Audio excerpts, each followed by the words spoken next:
Welcome, everyone. It's Sunday afternoon. The Olympics have officially begun. As you guys can see with the background and from the title of this, we'll be doing this for both the men's and women's Olympic team. The men's got rolling a little earlier today with their in group play taking on Serbia, beating Serbia 110-84. Joined as always, we got Raymond Lyons, Cardo Dudley Jr. I'm Wilson Tarver Jr., but Ray, we'll start with you. Your thoughts on the U.S.'s win over Serbia? Yeah, man, good way to get started. Really balanced attack. They defended well, shared the ball. The guys they seemed to gel. Looked like the pieces were put together with intention. A lot's always made of who was selected, who was left off, and things like that. But I mean, at this point, what what good would a Jaylen Brown have done? I mean, not to say he couldn't contribute, but it, are you really losing that much by not including him now? Like Jason Tatum and Tyrese Halliburton didn't even touch the floor, so it's it's enough to go around, man. Well, it's too much to go around actually. Like whenever it's a situation like this with limited spots, pe- deserving people going to get left off. That's just simple math. So don't it's much ado about nothing as far as I'm concerned.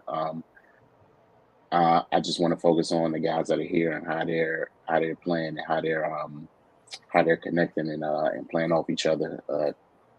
The greatest scorer in Olympic history got busy. Kevin Durant. We didn't see him in the warm up games, but he's clearly ready to go. Yeah, we know what he does in these situations. It's no need to harp on that. But my biggest thing was defensively. They got to it, man, and that's what they're going to have to do to get these wins. And if they defend like that, they're nobody's going to be able to beat them because we know what they're capable of offensively. They got super talented guys on that end, but the continuity defensively and then playing together, that's going to be the separator, and that's what's going to give them the cushion, get them those easy baskets in transition, and just make things simpler for themselves. It's much harder to try to simply outscore the other team. Put the clamps on them, get some separation, give yourself opportunity to breathe a little easier, and get your main guys some chances to get some breaks and rest. I think that's the recipe for them. Hopefully they can carry it out for the duration of these games. Cardo. Yeah, good way to start on Olympic play. Send a message. I think the USA's depth just wore them down as the game went along. Every team will come out with energy because they playing the USA, the dominant superpower in basketball. They're gonna come out excited or whatnot. Every team has multiple NBA guys on their team. Obviously Serbia, Bogdanovich, obviously Jokic. Many feels the best player in the game right now. But you can't do it alone, man. That's the problem when you face USA. You got all NBA guys that don't even play. You see what I'm saying? And champions that didn't even play, and you got to deal with them. I thought in the first half, both teams were trying to feel the way. I kind of got the feeling that Serbia in the exhibition run, was playing, rope a dope a little bit. They didn't want to show their full hand. Obviously, no Bogdanovich played. They didn't play.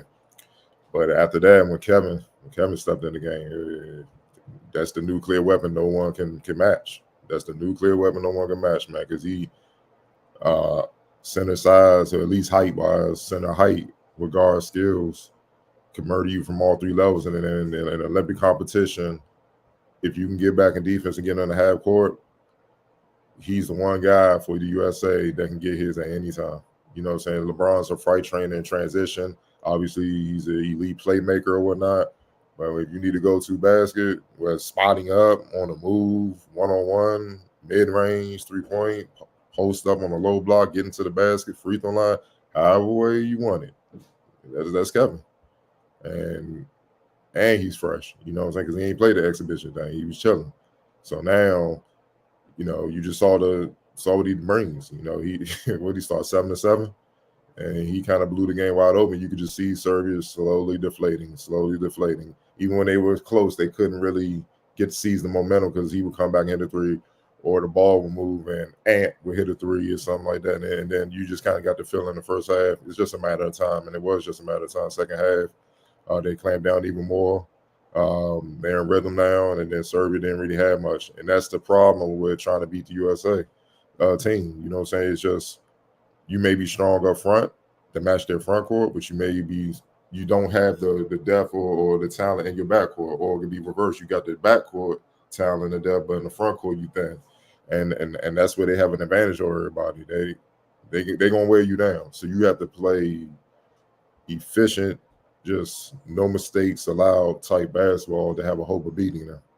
And that's if you got a number of NBA guys in your roster to match them talent wise. So it's gonna be tough, but a good thing. Good start. What we expected for the most part. A couple things they got cleared, the turnovers and stuff like that. Certain teams, those turnovers, it could be you can keep them in the game that way. 17 for this caliber team is just too much. And you can't say where they just learned each other. They had exhibition, plenty of practices and whatnot. And you can just tell the way Serbia was trying to keep up with their guard play. They weren't even as athletic. So what happens when you go against a more athletic team that can move and stuff like that? It's not far-fetched to say those turnovers, if they pass like they did today, will be in the 20s, and then that can translate to a whole different ball game. You know what I mean? As they better competition comes. So look, man, love what we saw. And love how everybody's kind of accepting their roles too. You know what I mean? Just it's about getting the gold at this point. And as long as they keep that mentality, they should be fine. I think Ray's touched on something earlier, mentioning Jaylen Brown with some people talking about why decisions were made. Because you have to have guys that fit the big guns that can play with them. Derek White, as we saw today, perfectly equipped to slide in with whatever else is on the floor and do what Derek White does. And while he's not Jrue Holiday, but if you were looking for somebody else to give you some of what Jrue Holiday brings, did they do something wrong in that selection? And go ahead, Curtis. And he got to understand this is a totally different. This ain't the NBA, bro.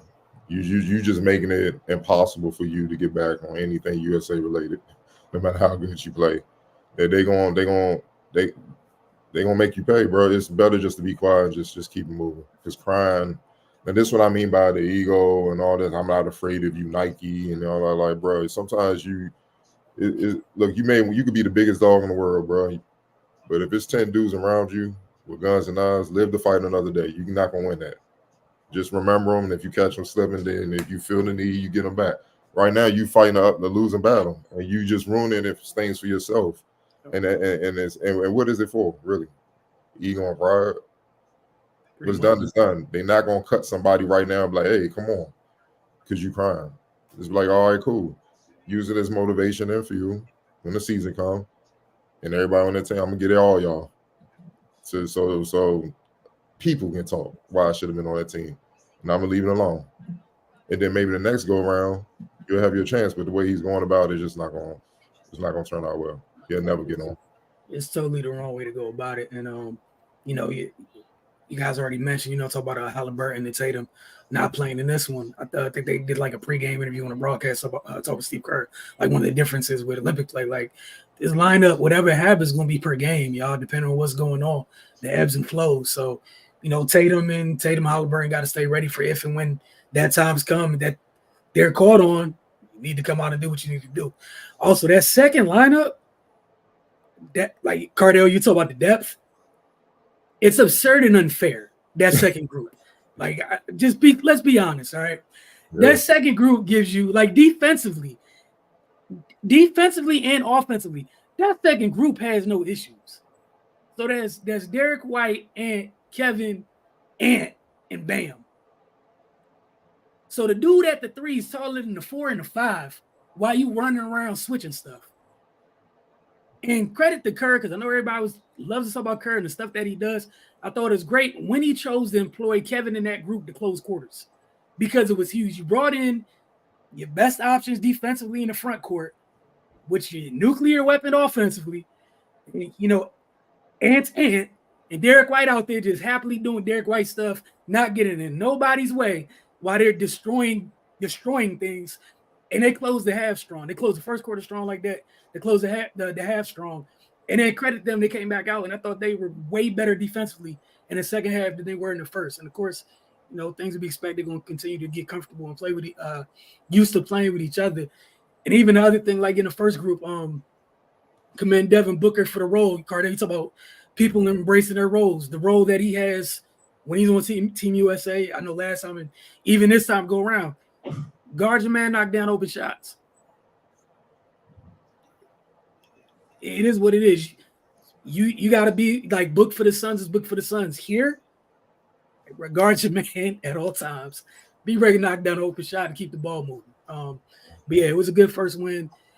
Joker is Joker, man. That's a bad man, bro. Like, that's just bad. It was a couple times he had him be one-on-one. And I was just like, man, this is why I don't even know why you talk. Just leave that man alone. Like, he caught him with the drop step a couple times. Dude looked like a child. And that's a grown man that he got like that a couple times. But look, man, first game, first group game, first game that counts. Good win. Player of the game for you guys? Man, I gotta give it to Kevin Durant. Yeah. He just let it be known like it's gonna be tough, baby. It's gonna be tough.